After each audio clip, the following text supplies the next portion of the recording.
षोडश पाठ है कवित्वम कालिदासस्य, यानी कालिदास का कवि कौशल।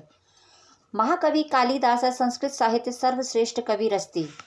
महाकवि कालिदास संस्कृत साहित्य के सर्वश्रेष्ठ कवि हैं। तेन विरचितानि मालविका अग्निमित्रम विक्रमो वर्ष्यम अभिज्ञान शकुंतलम चेति त्रीणि नाटकानि सन्ति। और उनके द्वारा लिखे हुए मालविका अग्निमित्रम, विक्रमो वर्ष्यम और अभिज्ञान शकुंतलम ये 3 नाटक हैं। एतेषु नाटकेषु अभिज्ञान शकुंतलम तु न केवलं संस्कृत साहित्यस्य अपितु विश्वस्य सर्वश्रेष्ठं नाटकम् अस्ति। और इन नाटकों में अभिज्ञान शकुंतलम तो न केवल संस्कृत साहित्य का बल्कि विश्व का सर्वश्रेष्ठ नाटक है। उच्यते यत्, और उसके विषय में कहा गया है, काव्येषु नाटकम रम्यम तत्र रम्या शकुंतला, कि काव्यों में नाटक रम्य यानी सबसे सुंदर होते हैं और इनमें भी जो अभिज्ञान शकुंतलम है वह सबसे रम्य यानी कि सबसे सुंदर है। शकुंतला नाटकस्य वैशिष्ट्य विषये जर्मन कवि गेटे महोदयस्य भाव घोत्यता एकेन विदुषा कथयति यत्, शकुंतला नाटक के विशेषता के विषय में जर्मन कवि गेटे के भाव को प्रकट करते हुए एक विद्वान के द्वारा कहा गया है, एकीभूतं भूतपूर्वमथा स्वर्गलोके भूलोकयो ऐश्वर्य यदि वाच्यसी प्रिय सके शकुंतलम सेव्यताम, कि यदि स्वर्गलोक और भूलोक दोनों को एकत्र या अभिभूत आनंद पूर्वक उसका आनंद लेना चाहते हैं तो हे मित्र, जो अभिज्ञान शकुंतलम है उस नाटक को पढ़ना या फिर देखना चाहिए। सप्त अंकात्मके नाटके अस्मिन् दुष्यंत शकुंतलयो कथा तथा तयो शिष्यो भारतस्य शौर्यं वर्णितम्।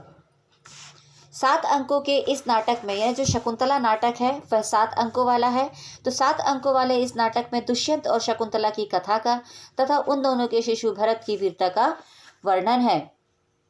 तस्य भारतस्य नाम्ना एव अस्माकं देशस्य नाम भारतवर्षम इति प्रसिद्धम अस्ति, और उस भारत के नाम से ही हमारे देश का जो नाम है वह भारतवर्ष प्रसिद्ध हुआ है। नाटके अस्मिन् भारत वाक्य माध्यमेन महाकवि कथयति, और नाटक में भरत वाक्य नाटक के अंत में जो सूत्रधार द्वारा जो कहा जाता है तो भरत के माध्यम से ही महाकवि कालिदास कहते हैं, प्रवर्तराम प्रकृति हिताय पार्थिव, पार्थिव यानी होता है राजा, तो राजा सर्वहितु हेतु प्रवर्त हो, यानी राजा जो है वह सभी के हित में कार्य करे। सरस्वती श्रुति महती महीयताम, और सरस्वती देवी अर्थात जो सत्य साहित्य की प्रतिष्ठा होवे, और व्यापक शक्तिमान स्वयं उत्पन्न, मतलब जो साहित्य है सरस्वती के द्वारा जो संस्कृत जो साहित्य है उसकी प्रतिष्ठा होवे। मम पीचा क्षयतु नील लोहिता, और शक्तिमान स्वयं उत्पन्न नील और गाढ़े लाल वर्ण वाले शिव जी मेरे पुनर्जन्म को नष्ट करे। पुनर्वम परिगत शक्तिरात्म भू, मतलब मेरा जो पुनर्जन्म है उसको नष्ट करें, अर्थात भगवान शिव की कृपा से मेरा जन्म मरण रूपी जो संसार का बंधन है वह हमेशा के लिए छूट जाए। मालविका अग्निमित्र नाटकम 5 अंकात्मकम अस्ति, और मालविका अग्निमित्रम नाटक जो है वह 5 अंकों वाला है।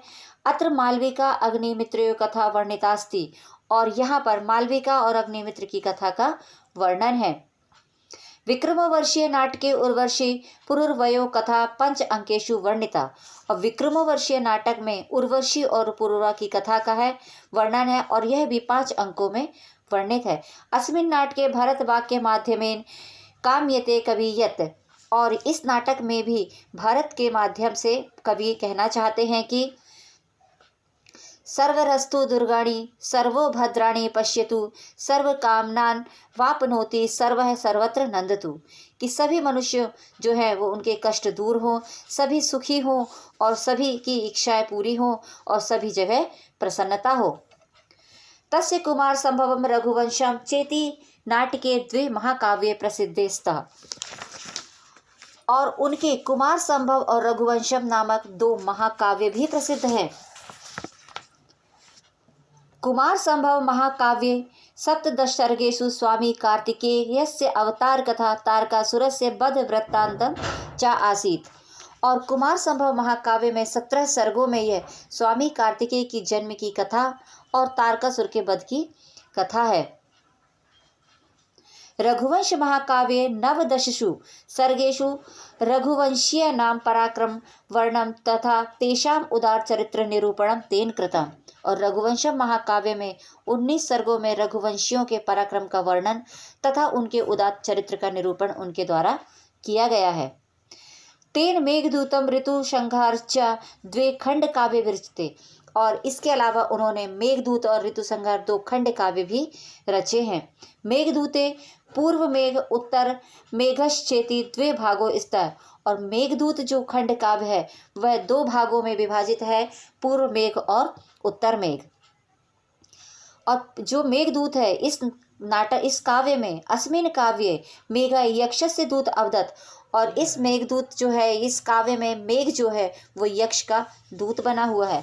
सह मेघदूत रूपेण राम गिरतय हिमालय स्थाम अलकापुरी गच्छति। और वह जो मेघ है वह दूत के रूप में रामगिरी से हिमालय पर स्थित अलकापुरी को जाता है।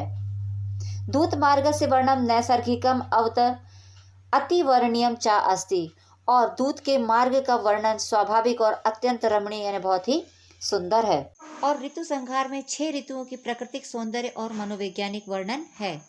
कालिदासस्य उपमा विश्व प्रसिद्धा उच्यते। और कालिदास की जो उपमा है तुलना यानी वो विश्व में प्रसिद्ध है और उसके विषय में कहा गया है। उपमा कालिदास से यानी जो उपमा है वह कालिदास की है। उपमा जो है वो एक अलंकार है और कवि कालिदास जो प्रकृति का वर्णन करते हैं और जो भी रचनाएं करते हैं उसमें उनके उपमा अलंकार की प्राथमिकता होती है। कथा वर्णे चरित्र चित्रणे चा सह प्रवीण। और कथा के वर्णन में और उसके चरित्र चित्रण में वह बहुत ही प्रवीण थे यानी कि कुशल थे। तस्य वर्णन शैली सरसा सरला और परिष्कृता चा अस्ति। और उनकी जो वर्णन शैली थी वो बहुत ही सरस और बहुत ही सरल और परिष्कृत है। तस्य भाषा भावा अनुगामिनी। और उनकी भाषा भावों का अनुगमन करने वाली ही थी, मतलब वो अपने भावों को बहुत अच्छे से प्रकाशित करते थे। भार्या विदोत्तमा तस्य परोक्ष प्रेरिका आसीत। और उनकी जो पत्नी थी भार्या यानी पत्नी विदोत्तमा वह उनकी अप्रत्यक्ष रूप से प्रेरित करने वाली थी। परंतु एषः कालिदास है परिवर्तित साहित्य उपासका नाम कवि कुलगुरु अस्ति। परंतु यह जो कालिदास हैं वह उत्तरकालीन यानी बाद के साहित्यकारों के कवि कुलगुरु हैं। कालिदास से ग्रंथ अनुवादः प्रायः विश्वस्य सर्वासु भाषासु संजाता है। कालिदास के ग्रंथों का जो अनुवाद है वो प्रायः विश्व की सभी भाषाओं में हुआ है। उज्जैनी तस्य जन्मस्थली इति किंचित अन्य विदर्भमपि मान्यते। और उज्जैनी जो है वह उनकी जन्मस्थली थी, कुछ अन्य विदर्भ भी यही मानते थे।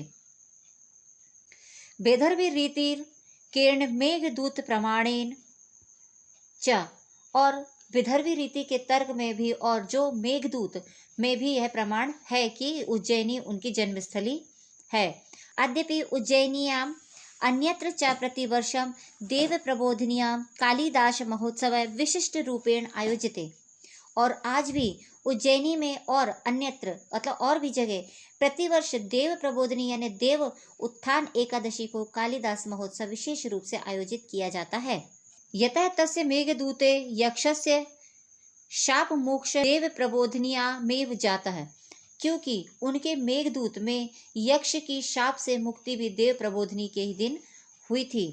यक्ष व्यजेन महाकवि आत्मव्यथाम प्रस्तुतवान इति विदुषाम मतम। और यक्ष के बहाने यानी यक्ष के माध्यम से महाकवि ने देव प्रबोधनी तिथि महाकवि का उत्सव दिवस है, ना कि जन्म दिवस। यक्ष के बहाने से महाकवि ने अपनी व्यथा को प्रस्तुत किया है, ऐसा विद्वानों का मत है। अतः देव प्रबोधनी तिथि महाकवि उत्सव दिवस ना तो जन्म दिवस है। इसलिए देव प्रबोधनी तिथि जो है वो महाकवि का उत्सव दिवस है, ना कि जन्म दिवस। जन्म दिवस तस्तु शोध विषय वर्तते। और उनके जन्मदिन के विषय में अभी शोध यानी कि सर्च का ये विषय है। अपिचा उक्तम। और इस विषय में कहा गया है पुरा कविनाम गणना प्रसंगे कनिष्ठिका अधिष्ठित कालिदासः यद्यपि तत्तुल्य कवरे भावादना अनामिका सर्ववतु बभूव। प्राचीन काल में कवियों की गणना के प्रसंग में कनिष्ठिका पर स्थापित हो जाते हैं, अर्थात जो सबसे छोटी कनिष्ठिका यानी होता है हमारे हाथ की जो सबसे छोटी उंगली है उस पर आ जाते हैं। आज भी उनके समान कवि के अभाव के कारण अनामिका यानी बिना नाम वाली उंगली सार्थक हुई है।